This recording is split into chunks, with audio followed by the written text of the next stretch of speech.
भदावर महाराज रज्जूराव की जयंती धूमधाम से भिंड किले पर मनाई गई। सैकड़ों लोगों ने की शिरकत। भदौरिया वंश के कुलदीपक महाराज रज्जूराव की 817वीं जयंती भिंड किले पर धूमधाम से मनाई गई, जिसमें भदावर घाट के अलावा क्षत्रिय समाज के प्रबुद्धजनों ने बढ़ चढ़कर हिस्सा लिया। सबसे पहले रज्जूराव महाराज की प्रतिमा पर दीप प्रज्वलित कर उनकी प्रतिमा पर सभी ने बारी बारी करके पुष्प अर्पित किए। जानकारी के अनुसार महाराज रज्जूराव भदौरिया वंश के एक प्रमुख राजा थे, जिन्होंने भदावर रियासत पर शासन किया। वह अपने शौर्य, पराक्रम और वीरता के लिए जाने जाते थे। बताया जाता है कि उन्होंने मेवाती लुटेरों को हराकर हथकाई किला अपने कब्जे में लिया था। वह अपने शासनकाल में न्यायप्रिय और वीर कहलाते थे। सभी वक्ताओं ने एक सुर में उनकी वीरता और न्यायप्रिय शासन को याद किया। वहीं कार्यक्रम में पूर्व मंत्री ओपीएस भदौरिया ने भी रज्जूराव की जयंती पर बोलते हुए कहा कि समाज आज पिछड़ रहा है, पूर्वजों को लोग याद करना भूल गए हैं। हमें गर्व है कि युवाओं ने एक महीने में रज्जूराव की जयंती को लेकर जो उत्साह दिखाया, वह एक सफल कार्यक्रम के रूप में एक मेहनत उनकी रंग लाई, वो काबिल तारीफ है। वहीं यूपी से चलकर भिंड आई सुरभि भदौरिया ने भी रज्जूराव की जयंती पर बोलते हुए कहा कि जिस तरीके से झांसी की रानी पद्मावती ने अपने जोहर का प्रदर्शन कर दुश्मनों के दांत खट्टे कर दिए थे, उसी प्रकार से हम सभी लोग अपनी रक्षा के लिए अपने अपने आने वाली पीढ़ी को हाथों में मोबाइल नहीं, अब तलवार लेकर चलना होगा और अपनी रक्षा स्वयं करनी होगी। उन्होंने समाज के लोगों से कहा कि अपने घर के बच्चों को 30,000 रुपए का मोबाइल नहीं, बल्कि 30,000 रुपए की सुरक्षा कवच के रूप में तलवार भेंट कर आत्मरक्षार्थ मनाना होगा। तमाम क्षत्रिय समाज के लोगों ने अपने अपने मत दिए, जिनमें सबसे ज्यादा किला गेट का प्रवेश द्वार जल्द बनाए जाने की भी मांग की गई। वहीं रज्जूराव महाराज की प्रतिमा पर भी शहर में लगाई जाने की मांग की गई, ताकि भदौरिया वंश का इतिहास के बारे में लोगों को जानकारी बनी रहे। हर खबर सबसे पहले आप तक पहुंचे, इसके लिए अपने पसंदीदा चैनल को लाइक करें, साथ में बेल आइकॉन दबाएं और चैनल को सब्सक्राइब करें। देखिए प्रमोद भदौरिया के साथ एक खास रिपोर्ट, कौन क्या बोला, सुनिए। हमारे पूर्वज और महापुरुष श्रद्धेय रज्जूराव महाराज की जयंती पर मैं उनको प्रणाम करता हूँ, श्रद्धा सुमन अर्पित करता हूँ। समाज के सभी संक्रांत लोग यहाँ उपस्थित हैं। मैं एक एक करके सबका नाम लूँ, ये संभव नहीं है मैं, लेकिन जितने भी समाज के बुजुर्ग और सम्मानित व्यक्ति यहाँ उपस्थित हैं, सबको मैं शीश झुका के प्रणाम करता हूँ, सबका अभिनंदन भी करता हूँ। बड़े हर्ष का विषय है कि आज समाज के लोगों ने कम से कम अपनी उपस्थिति तो दर्ज कराई है इस कार्यक्रम के माध्यम से, और इसके लिए खास तौर से आयोजकों में भी मैंने महसूस किया है कि ज़्यादातर वो नौजवान पीढ़ी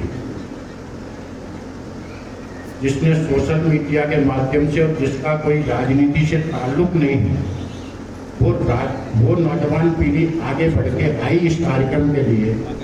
मैं उनका दिल से और हृदय से धन्यवाद व्यक्त करना चाहता हूँ। और किसी भी समाज के तरक्की, विकास और एकजुटता का सबसे बड़ा प्रमाण ये है कि अगर हमारी नौजवान पीढ़ी हमारे महापुरुषों से प्रेरणा लेने लग जाए और उनके आदर्शों को स्थापित करने का प्रयास अगर करने लगे, तो उस समाज की प्रगति और तरक्की को दुनिया की कोई ताकत नहीं रोक सकती। आज बड़ी खुशी की बात, भले यहाँ बड़ी बहुत ज़्यादा संख्या में नहीं है, लेकिन जो लक्ष्य है और जिस एकता की भावना के साथ हमारे नौजवानों ने ये काम किया है, मैं उनको दिल से धन्यवाद देना चाहता हूँ। श्रद्धेय रज्जूराव जी का पराक्रम, उनकी वीरता और उनका शौर्य किसी से छुपा नहीं है, और मैं समझता हूँ उसके बारे में ज़्यादा आप सबको बताने की आवश्यकता भी नहीं है कि हो सकता है मुझसे ज़्यादा आप उनके बारे में, लेकिन जो प्रेरणा उनसे मिलती है, जो मार्गदर्शन उनसे मिलता है कि एकजुटता के साथ, संघर्ष के साथ जब तक अपना लक्ष्य हासिल नहीं हो जाता, तब तक उस लक्ष्य के लिए संघर्ष करने का जो साहस उन्होंने दिखाया था, वही हमारी प्रेरणा है, वही हमारी शक्ति है और वही हमारा मार्गदर्शन। और मैं बड़े गर्व के साथ कह सकता हूँ, पिछले 15-20 सालों में समाज ने हर क्षेत्र में तरक्की की है, चाहे वो शिक्षा का क्षेत्र हो, चाहे आर्थिक क्षेत्र हो, चाहे सामाजिक क्षेत्र हो। मैं बड़े गर्व के साथ कह सकता हूँ कि समाज ने और खासतौर से नौजवान पीढ़ी ने अपना स्थान बनाया, राजनीति में भी। लेकिन हर तरह के खट्टे और मीठे अनुभव होना भी जरूरी है। आज से 2 साल पहले का परिदृश्य कुछ और था, आज का परिदृश्य कुछ और है। राजनीति में हम और आप बहुत अपेक्षाएं करते हैं नेताओं से, और निश्चित रूप से जो राजनीतिक व्यक्ति जिस मुकाम पे पहुंचता है, वो मुकाम तो हमको दिखाई देता है, लेकिन उस मुकाम के पीछे जो संघर्ष है, उस मुकाम के पीछे जो उसने संघर्ष किया है, जो उसकी लड़ाई है और जो स्थान हासिल करने के लिए उसने जो लड़ाई लड़ी है, वो संघर्ष हमको दिखाई नहीं देता। केवल नेता की वो स्थिति दिखाई देती है जहां वो आज है। निश्चित रूप से जो आप चाहते हो सकता है वही हम चाहते हो, लेकिन राजनीतिक व्यक्ति की एक मर्यादा होती है, एक सीमा होती है, और उस सीमा और मर्यादा के अंदर ही हम समाज की मदद भी करना चाहते हैं, समाज का भला भी करना चाहते हैं और समाज का हित भी करना चाहते हैं। मैं आप सबको धन्यवाद देता हूं और मुझे पूरा विश्वास है आज जो आयोजन यहाँ हुआ है, और मैं तो समझता था कि भिंड जिले में भदौरियों का काम तो केवल लक्ष्य उठाना है, झंडा चाहे कोई लगा दे, पर आज मुझे लग रहा है कि झंडा भी आपका होगा और डंडा भी आपका होगा। बहुत बहुत धन्यवाद, बहुत बहुत शुभकामनाएं, बहुत बहुत बधाई, और इसी तरह से आप आगे बढ़ते रहें। धन्यवाद। जय हिंद, जय भारत, जय रजूराव। विनाश विपत्ति या व्यथाएं नहीं गाऊंगी, वीरता के व्रत से विभूषित है वतन। विनाश विपत्ति या व्यथाएं नहीं गाऊंगी, नीर नैनों में नहीं ज्वाला अखियों में होगी। क्लेशकारी कष्ट की कथाएं नहीं गाऊंगी, और लक्ष्मी बाई पन्नाधाई पद्मनी की बन सजा हूँ। मार के मरूंगी स्वाभिमान न गवाऊंगी, मार के मरूंगी स्वाभिमान न गवाऊंगी। यहाँ उपस्थित समस्त जनों को मेरा सशक्त नमन। मैं श्री सुरेश सिंह भदौरिया की पुत्री एवं युवा राष्ट्रीय अध्यक्ष पुष्पेंद्र सिंह भदौरिया की बहन शुभी भदौरिया आपके समक्ष अपने विचार रखती हूँ। सबसे पहले हमारे पूर्वज वीर साहसी पराक्रमी निडर स्वाभिमानी अर्थात श्री रज्जूराव सिंह भदौरिया की जयंती पर उनके चरणों में कोटि कोटि नमन एवं आप सभी को इस जयंती के उपलक्ष्य में शुभकामनाएं। हम भदावर खानदान में जन्मे, जहां हमारे पूर्वज अपने सम्मान और स्वाभिमान की जंग लड़ते आए और विजय पताका फहराते आए। और ऐसा नहीं कि हमारे पूर्वज किसी एक जाति या एक समाज के लिए लड़े, हमारे पूर्वजों ने संपूर्ण राष्ट्र व देश हित में अपने बलिदान दिए, और वही नीति हमें भी अपनानी होगी। अगर बात सम्मान और स्वाभिमान पर आ जाए तो हम सर कटा भी सकते हैं और सर काट भी सकते हैं। वहीं हमारे लिए गर्व की बात तो ये है कि अगर बात हमारे सम्मान और स्वाभिमान पर आ जाए तो हमारी माताओं द्वारा मस्तक पर तिलक लगाकर, हाथों में तलवार थमाकर रणभूमि में विजय पताका फहराने के लिए भेज देती और कहती कि हम उस कुल में जन्मे जहां रणभूमि में या तो विजय या वीरगति, इसके अलावा कोई तीसरी उपलब्धि हमारे लिए बनी ही नहीं। तब कुछ पंक्तियां रखती हूँ कि हमारा परिचय क्या, अपना परिचय देती हूँ कि प्रेम से समझोगे तो अपना भी लेंगे हम, अपमानित दुष्टों को ना नीर दिया जाएगा। प्रेम से समझोगे तो अपना भी लेंगे हम, अपमानित दुष्टों को ना नीर दिया जाएगा। लड़ते हैं लगाते हैं जान दांव पर, हारोगे निकाल के जमीर दिया जाएगा। अरे हम निहत्थे शत्रुओं पर वार नहीं करते हैं, हम निहत्थे शत्रुओं पर वार नहीं करते हैं, होगा ना शस्त्र तो शमशीर दिया जाएगा। और हमारे पूर्वजों का अपमान जो अब हुआ तो वक्ष पे पद धर के चीर दिया जाएगा। महाराज रज्जूराव जी, वक्ष पे पद धर के चीर दिया जाएगा। वहीं आज हमारे देश की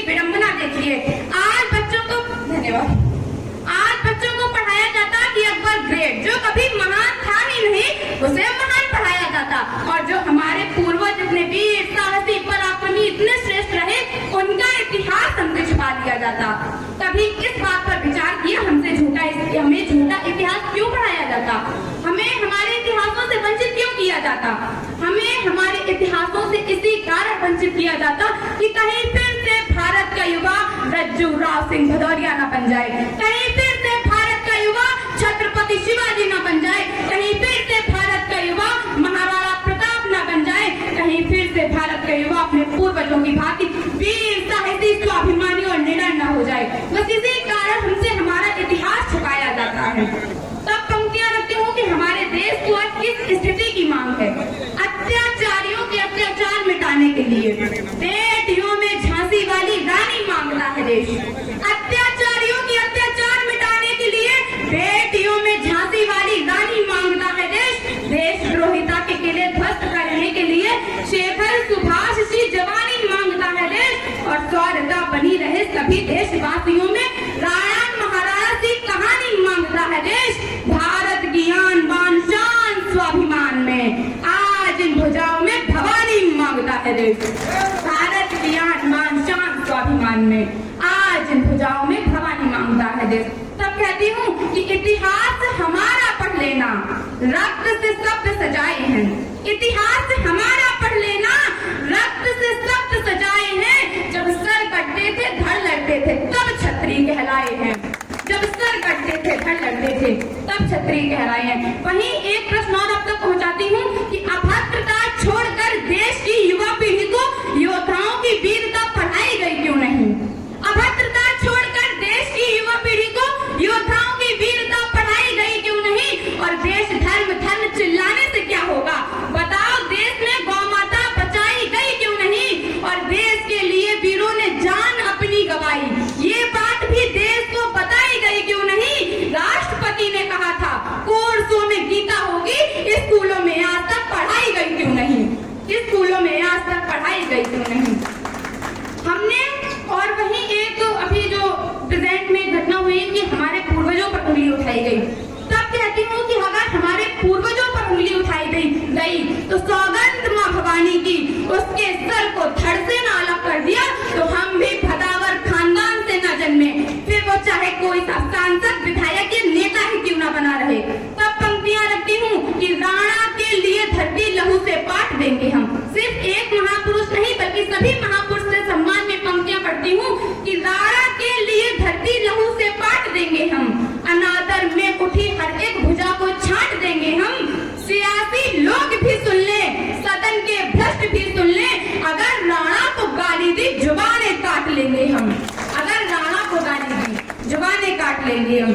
वहीं आज हमारे देश की स्थिति ये है कि हमारी बच्चियों के साथ हर रोज दुष्कर्म के सामने आते हैं और हम चाहकर भी कुछ नहीं कर सकते। हमारी न्याय व्यवस्था इतनी कमजोर है कि एक निर्भया को न्याय दिलाने में 8 वर्ष लग जाते हैं, तो वो बच्चियां जिनके साथ हर रोज निर्भया जैसी घटनाएं घटित होती हैं उनको न्याय दिलाना कैसे संभव है। तो अब यहाँ उपस्थित हर एक पिता से कहती हूँ कि आप अपनी बेटियों को 30-30, 40-40 हजार के मोबाइल फोन दें या न दें, मगर हाथ में 3000 की तलवार देकर हथियार चलाना सिखा दीजिए, कोई माई का लाल आपकी बेटी की ओर आंख उठाकर नहीं देखेगा। तब कहती हूँ कि अत्याचार रोका नहीं तो हमारा बचाया संस्कार खत्म हो जाएगा, अत्याचार रोका नहीं तो हमारा बचाया संस्कार खत्म हो जाएगा, आपके मन में थोड़ा आक्रोश होगा तो दुराचार खत्म हो जाएगा, अरे सड़कों पर आपकी बेटी मरेगी नहीं, शर्मसार खत्म हो जाएगा, हथियार चलाना सिखाओ बेटी को, बलात्कार खत्म हो जाएगा, हथियार चलाना सिखाओ बेटी को, बलात्कार खत्म हो जाएगा। वहीं आज यहाँ उपस्थित हर एक पिता से कहती हूँ कि आप अपनी बेटियों को धर्म ज्ञान दीजिए, आप अपनी बेटियों को धर्म ज्ञान दीजिए, नारियों की अनुपम कहानी हो जाएगी, शास्त्र ज्ञान साथ साथ शस्त्र ज्ञान कीजिए, पद्मनी से इनकी भी जवानी हो जाएगी, और एक हाथ में कलम तो दूसरे में हो खटक, फिर भुजाओं में प्रकट भवानी हो जाएंगी, और आप इन्हें संस्कार पूर्वजों की दीजिए, बेटी आपकी भी मर्दानी हो जाएगी, बेटी आपकी भी मर्दानी हो जाएगी। जब समाज में ये स्थिति देखते हो कि लोग कहते संस्कार नहीं बचे, तब शिल्पा-शीला गानों से संस्कार कैसे आएंगे? संस्कार बचे नहीं, सब यही कह रहे, शिल्पा-शीला गानों से संस्कार कैसे आएंगे? अरे ऐसे ही चलेंगे यदि हॉली डॉली बॉलीवुड, पुरखे आपके कैसे करोड़ों को पाएंगे? रामायण को तो कभी आपने पढ़ाया नहीं, बोलते हो पुत्र को राम आप बनाएंगे। राजा दशरथ की मर्यादा पहचान लो, पुत्र आपके भी राम जैसे बन जाएंगे, पुत्र आपके भी राम जैसे बन जाएंगे। मैं अपनी वाणी को विराम देते हुए बस 2 पंक्तियां पढ़ती हूँ कि भारत के युवा को बनना क्या हो, किस तरह भारत का युवा हो। तब कहती हूँ, बहती नदिया की धार बनो, कुल की रक्षा में ढाल बनो। बहती नदिया की धार बनो, कुल की रक्षा में ढाल बनो। वीरों का तुम श्रृंगार बनो, मेहमानों का सत्कार बनो। तुम प्यार बनो, अंगार बनो, यलकार बनो, ललकार बनो, हुंकार बनो, टंकार बनो। फिर से फरसे की धार बनो, जो वज्र फाड़ दे दुश्मन का वो राणा की तलवार बनो। जो वज्र फाड़ दे दुश्मन का वो राणा की तलवार बनो। जय जय भवानी। आज समाज के बीच में, समाज के बड़े बुजुर्गों के बीच में एक प्रश्न छोड़ के जा रहा हूं। आप विचार करें, आज से 500 वर्ष पहले, आज से 800 वर्ष पहले हम लोगों की इस क्षेत्र में सत्ता में क्या भागीदारी थी, सामाजिक राजनीतिक स्थिति हमारी क्या थी, सत्ता में हमारा क्या वर्चस्व था, क्या आज हम उस स्थिति में हैं, क्या है उस स्थिति में? समाज के अन्य वर्ग, अन्य वर्ण, अन्य जाति समूह जो आज से 508 वर्ष पहले सामाजिक राजनीतिक रूप से पिछड़े हुए थे, सत्ता में उनकी भागीदारी नगण्य थी, आज उन समाजों की वर्तमान में सत्ता में क्या वर्चस्व है, क्या भागीदारी है, हम भली भांति जानते हैं।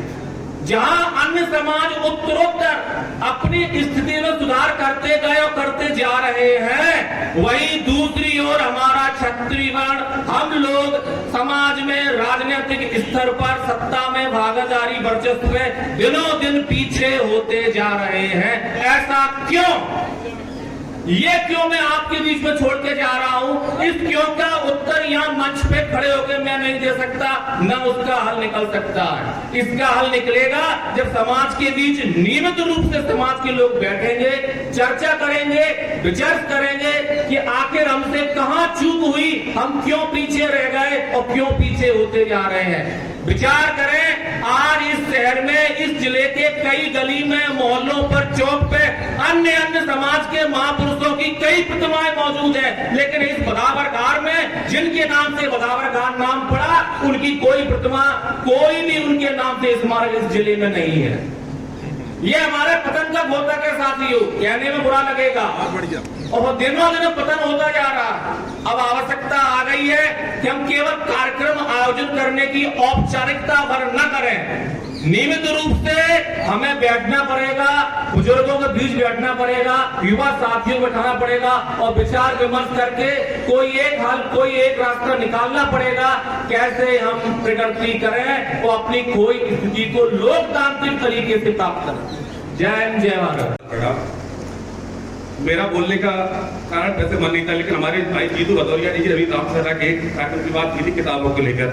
ऐसा ही हमने एक बहुत बड़ा मुद्दा बदावर किला गेट की, जो हमारा पुराना गेट हुआ करता था, इसको लेकर उठाया था, जिसपे हम 5 दिन भूखहड़ताल पर बैठे थे, हमारे साथ और भी साथी कर रहे थे। अमर सिंह सरकार को पूरी जानकारी है, और जब भी कोई समाज हमारे इकट्ठा होता है, हम सभी वर्षों से बोलते हैं कि उस किला गेट का टेंडर हो चुका है, जितनी हमने ताकत की हमने उसका टेंडर कराया है। अगर आप लोग चाहें तो 4 दिन के अंदर वो गेट का कार्य चालू हो सकता है। ठेकेदारों से बात करनी है हमें केवल कि आप टेंडर क्यों नहीं बना रही है, और टेंडर न बनाने के कारण राजनीतिक विरोध, क्योंकि जो सामने वाली पार्टी टेंडर ठेकेदार है वो विरोधी विपक्ष के पूर्व विधायक के हाथ में है। बहुत खुला बात करना भाई साहब, और जो उन्हें डर है कि हमारा पेमेंट नहीं हो पाएगा, हम लोग उनसे बात करें, भाई आपका टेंडर हम करवा के देंगे, हमारा समाज करवा के देगा। अगर हम चाहते उस समय टेंडर भी हम लोग ले सकते थे, हमने टेंडर इसलिए नहीं लिया कि कहीं समाज में यह मैसेज नहीं जाए कि ये लोग टेंडर के चक्कर में, ठेकेदारी के चक्कर में लोग गेट का निर्माण करवा रहे हैं लोग। तो आप लोगों से निवेदन है, हमारे दत्ता जी बैठे, पूरी जानकारी है, 7 दिन तब लगेंगे, गेट का काम चालू हो जाएगा और यहाँ अगर अपन ये गेट बनवा देंगे तो अब सवाल कुछ देखने का काम करेंगे, तेरे का काम करेंगे, तो ऐसी गोरी बैठने से और बाजारबाजी करने से मुझे लगता है वो समाज को इनका उद्धार कर रही है। ये सब नाटक बंद करो, कोई काम करके दो, और जिस दिन गेट तैयार होगा हम विश्वास दिला रहे हैं रज्जू राव भदावर खुद से एक बार अमर होंगे, उन्हें पूरा भिंड जानेगा। अगर मेरी बाड़ी से किसी को तो समाप्त होंगे ऐसे ना। भदावर किले में पधारे हुए हमारे भदावरदार एवं क्षत्रिय समाज, और मैं देख रहा हूं कि हमारे कुल की रक्षा करने वाले भी हमारे कुछ पुरोहित महाराज यहाँ यथा स्थान पर बैठे हुए हैं, और हमारे जो महामंत्री के रूप में जो बैठे हुए हैं पीछे पूर्वजों के साथ कंधे से कंधा मिलाकर हमारे राज्य में सहयोग प्रदान करते थे, उन सभी को एवं यहाँ बैठे हुए सभी हमारी मातृशक्ति युवा भाई सभी को मैं नागेंद्र सिंह भदौरिया पावई बरगमा की तरफ से प्रणाम करता हूँ, वंदन करता हूँ, अभिनंदन करता हूँ। भदावर महाराज रज्जू राव के विषय में हम सभी लगभग भदौरियों को पता है, लेकिन सिर्फ गूगल और सोशल मीडिया के माध्यम से अवगत नहीं होना चाहिए। कुछ सोशल मीडिया से बाहर पुस्तकों और हमारे जो बूढ़े बुजुर्ग जो जामवंत की भूमिका में बैठे हुए हैं उनके पास बैठ करके हमें अपने इतिहास के विषय में जानना चाहिए। आजकल मैं देखता हूं, मैं स्वयं भी सोशल मीडिया का ज्यादा उपयोग करता हूं, लेकिन मेरा अनुरोध यही है कि युवा पीढ़ी जो है वो देश को संभालने का काम करेगी। हमारे पूर्वज जो चले जाएंगे, लेकिन उनकी यादें, उनके पराक्रम और उनकी शौर्यता का परिचय हम युवा देंगे साथी। और युवा तब दे पाएंगे जब हमने अपना समय अपने पूर्वजों के साथ यदि गुजारा होगा तो उनके शौर्य और पराक्रम की गाथा हम आपके सामने रख पाएंगे, नहीं तो सोशल मीडिया के बनकर ही रह जाएगा।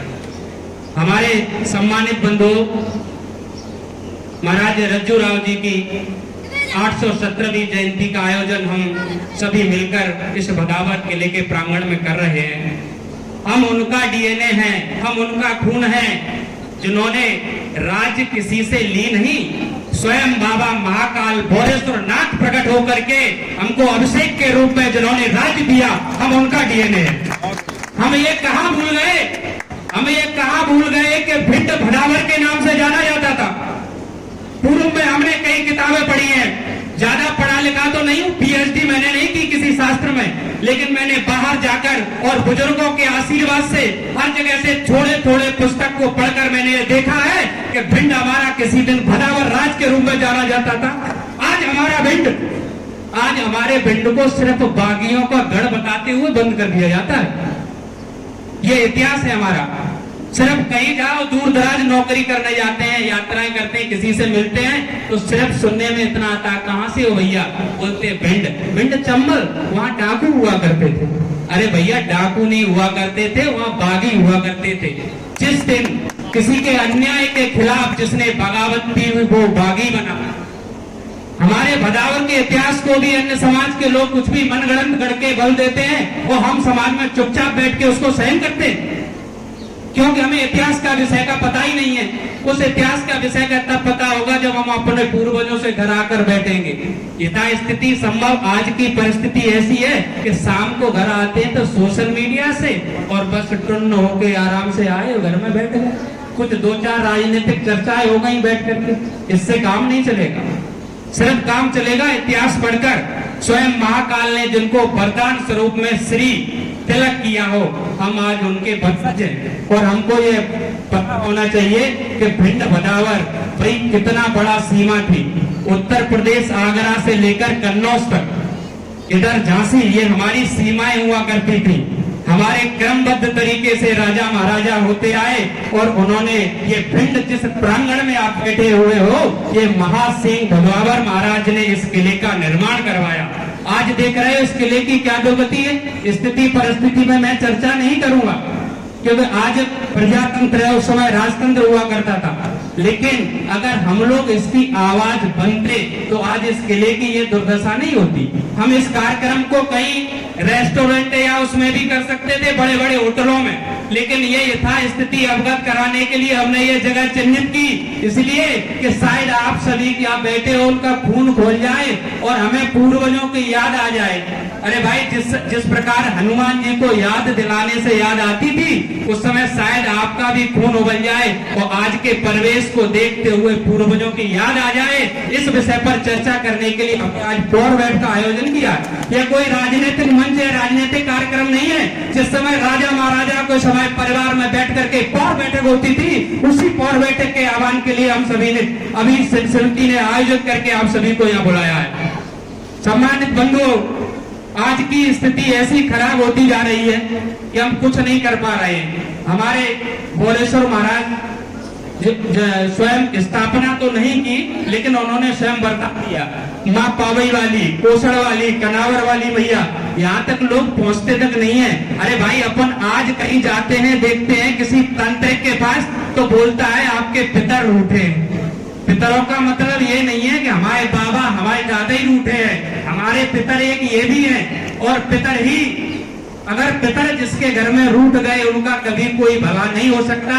इसलिए हमारी कुल देवी हमारे पितर के रूप में, ये हमारे राजा महाराजा जो हुए हैं, उन सभी को एक दीपक उनके घर के नाम के रख दो तो कभी घर में कलेश, पारिवारिक कलेश नहीं होगा। लेकिन हम उस परिवेश से दूर हैं। आज की जो स्थिति है, और सम्मानित बंधुओं, मैं ये भी कहना चाहूंगा कि आज ये कार्यक्रम आयोजित हुआ है, कितना शुभ दिन है, गंगा दशहरा। लोग पर्व लेने के लिए वहां जाते हैं, तो इसलिए रज्जू राव महाराज जी का जब प्राकट्य हुआ तो गंगा दशहरा का दिन है। तिथि तय है, तारीख तय नहीं थी। 5 जून को गंगा दशहरा पड़ा है, तो 5 जून को तिथि तय हो गई। आगामी जो भी कार्यक्रम होगा हो सकता है 6, 7, 8, 10 को पड़ जाए, उस दिन आयोजित होगा। लेकिन ये गंगा दशहरा पवित्र दिन है, और पुण्य पुरुषों का जन्म पवित्र दिन के अवसर पर ही होता है। और मैं एक बात आपके बीच रखकर, क्योंकि समय थोड़ा है, उसके बाद हमारे बुजुर्ग भी बैठे हैं, वो भी अपना वक्तव्य देंगे। तो सम्मानित साथियों, एक संस्कृत में श्लोक आता है कि उद्यमेन न सिद्धंति कार्याणि न मनोरथी न हम तस्य सुंगस्य मुखै प्रवेशता। काम करने से पूरा होता है, मन की इच्छा करने से ही। तो मैं आप सबको इस पावन अवसर पर, गंगा दशहरा के शुभ अवसर पर हार्दिक शुभकामनाएं प्रेषित करता हूँ। बहुत अच्छा दिन है जो जयंती हम मनाते हैं। जब हम अपने घर में अपने बालक का जन्मदिन मनाते हैं, उत्साह से भरपूर रहता है हमारा घर, तो ये तो हमारे पूर्वज का है।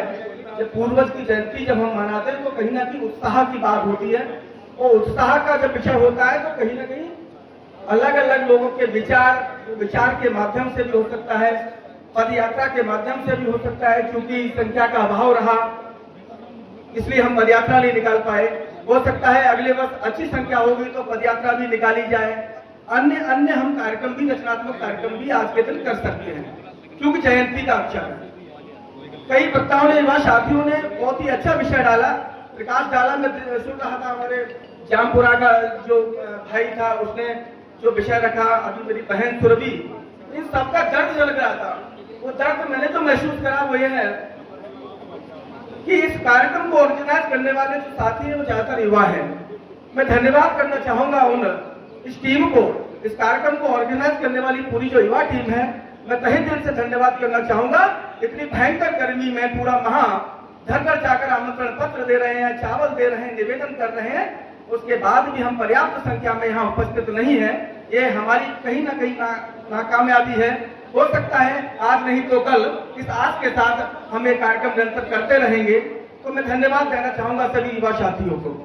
मेरी बहन सुरभि का जो दर्द था मुझे भी याद आ जाता है बेटा, कि जब युवाओं की बात आती है, और इस देश की 70% आबादी युवाओं की है, और जब कोई कार्यक्रम युवा ऑर्गेनाइज करता है तो कार्यक्रम 100% सफलता की ओर जाता है। उसका कारण क्या है? युवाओं को उल्टा कर देते हैं। युवा शब्द जब हम लिखते हैं उसको उल्टा कर देते हैं तो वायु हो जाता है, और वायु की रफ्तार को रोकने की ताकत किसी में नहीं होती। इसलिए मैं हमेशा कहता हूँ कि युवा अगर किसी का कोई ठान ले वो काम 100%, आज इतनी संख्या में है, मैं 100% वादा करता हूँ अगला जो कार्यक्रम होने वाला होगा वो पथ संचलन के साथ होगा। ये आत्मविश्वास मैं यहाँ अपनी बातों में प्रकट करता हूँ। एक बात मुझे याद आ जाता है बेटा, मैं सुरभि बेटा को इसलिए कह रहा हूँ, एक अकेली लड़की, हाँ, वो पूरा कार्यक्रम में समेट दिया अपने विचार, उसका विभिन्न क्षेत्रों के विचार, एक समाज का विचार ही नहीं, एक भदावर वंश से संबंधित उस बच्ची ने नहीं बोला, उसका दर्द था भदावर वंश से लेकर, समाज से लेकर, युवाओं से लेकर और राष्ट्र तक उसका दर्द झलक रहा था। बेटा मुझे याद आता है, युवाओं की बात मैं इसलिए करता हूँ, मुझे याद आता है भगवान श्री रामचंद्र जी ने 14 वर्ष की आयु में, युवाओं की बात मैं इसलिए कर रहा हूँ, 14 वर्ष की आयु में लंका के उस पार जाकर, समुद्र के उस पार जाकर रावण जैसे राक्षस को मारने का काम किया था, वो भी युवा थे। जब हमें युवाओं की बात आती है तो मुझे ध्यान आता है हमारे देश के एक बेटे हरि सिंह नलवे ने अफगान पर राज किया था। जब हमें युवाओं की बात आती है तो मुझे याद आ जाता है महारानी लक्ष्मीबाई ने 18 साल की उम्र में अंग्रेजों को बदल देने का काम किया था, वो भी युवा थे। युवाओं की जब हमें बात याद आती है तो याद आ जाता है शहीद सुखदेव भगत सिंह राजगुरु 18 साल की उम्र में, 19 साल की उम्र में फांसी का फंदा चूम लिया। हम युवा हैं, युवा कुछ भी कर सकता है, इसलिए युवाओं को पुनः धन्यवाद। दूसरी बात मुझे याद आती है कि देश हमें देता है सब कुछ, हम भी तो कुछ देना सीखें। मैं इस लाइन को थोड़ा सा परिवर्तित करता हूँ भाई साहब, समाज हमें देता है सब कुछ, हम भी तो कुछ देना सीखें। जिस समाज ने हमें पहचान दी, हमें नाम दिया, हमारा क्या कर्तव्य है, हमने क्या करा। हमारे जो पूर्वज हैं उनकी जो शौर्य की जो गाथाएं हैं, उनका जो पराक्रम है, उस पराक्रम से हमारा सीना चौड़ा हो जाता है। हमने क्या करा उनके लिए, तो हमें अपने पूर्वजों का जो बलिदान है, उनकी जो शौर्य की गाथाएं हैं, चाहे वो रजू राव जी का हो, यहाँ हमारे कई वक्ताओं ने, विभिन्न समाज के भी वक्ता, कई अतिथि यहाँ बैठे हैं। ये रज्जू राव जी का जयंती का कार्यक्रम है, लेकिन पूरे क्षत्रिय समाज के भी वरिष्ठ जन आए हुए हैं। मुझे याद आ जाता है महाराणा प्रताप का वो सीन, जब घास की रोटियां खाते हुए जंगल में व्यतीत कर रहे थे, उस समय अकबर ने उनको एक पत्र भेजा था। उस पत्र में लिखा था कि भेज रहा हूं प्रस्ताव संधि का, कर लो हे राणा स्वीकार, यदि सेनापति बनना चाहो तो स्वागत है मेरे पर। उस पत्र के उत्तर में क्या कहा उन्होंने, क्या रुक सकती है चलती धरती, चांद सितारे रुक सकते हैं, परंतु श्रद्धालुओं के चरणों में ये सिंह नहीं है झुक सकता। अपने आप को सिंह बताया था और उसको धुतकार दिया था उसका न्योता। मैं कहना चाहूंगा पूजनी रज्जू राव जी ने मुस्लिम आक्रांताओं को खदेड़कर उन्हें वापस राज प्राप्त किया था, ये हमारे लिए गौरव की बात है। आज पूरा भिंड भदावर, ये सिर्फ भदौरियों की बात नहीं है बेटा। रज्जू राव जी के जो पुत्र थे, उन पुत्रों को 84 गांव दिए गए थे। उन 84 गांव में हमारी अकोला की गद्दियां आती है, उन 84 गांव में हमारी पावई की गद्दी आती है, उस 84 गांव में हमारा भिंड का किला आता है। यानी सभी समाज के जो लोग हम बैठे हैं, वो सभी हम एकजुट, एक भाव के साथ रज्जू राव जी की जयंती के कार्यक्रम में आज सहभागिता कर रहे हैं, आगे भी करेंगे। तो मेरा आप सबसे आग्रह है कि आगे आने वाले समय में हम अपने पूजनी जो हमारे पूर्वज हैं, उनके लिए हम क्या कर सकते हैं। कई विषय हमारे निकल के आए। रोमी भाई ने कहा था, एक किले की बात आई थी कि गेट बनना चाहिए। इन बच्चों ने बहुत अच्छा वो करा था अनशन, और उसकी सफलता भी उनको मिली। तो कहीं ना कहीं ऐसे कार्यक्रम होना चाहिए, रचनात्मक कार्यक्रम, कि भिंड का पहचान कैसे जाए, भदावर की पहचान कैसे जाए। चाहे वो जो स्टेट गवर्नमेंट के जो होते हैं, रोड डेवलपमेंट कॉर्पोरेशन का जो बोर्ड होता है, उस पर तीर के निशान हो, जैसे रहता है ना भिंड, उस पर भदावर भिंड, ये भी हो सकता है। बदन सिंह जी की जो मूर्ति है, एक ये भी हो सकता है। ऐसे विभिन्न रचनात्मक कार्यक्रम हो, आगे इसकी चिंता हम सब करें। मैं अपनी बात को अंतिम पंक्ति के माध्यम से समाप्त करना चाहूंगा। ये है भारत देश, यहाँ के हिंदू बड़े निराले हैं। मैं इसलिए कह रहा हूँ, पंक्ति के भाव को समझना, कि समाज में और कुछ ना कुछ अच्छा हम करेंगे तो निगेटिव लोग भी होते हैं, निगेटिव भी करते हैं। इन सबको नजरअंदाज करके हमको चलना है। ये है भारत देश, यहाँ के हिंदू बड़े निराले हैं। कुछ है रामचंद्र के भक्त, बाकी बाबर के साले हैं। लश्कर तोयबा की सेना में जितने दाढ़ी वाले हैं, हरिद्वार में उससे ज्यादा माला कंठी वाले हैं। पाकिस्तान में जितने घर हैं, मैं अपने भारत की वीरता का प्रश्न दे रहा हूँ, पाकिस्तान का यह विषय नहीं है। पाकिस्तान में जितने घर हैं, उतने यहाँ सिवा रहे हैं। फिर वंदे मातरम क्यों नहीं कहते?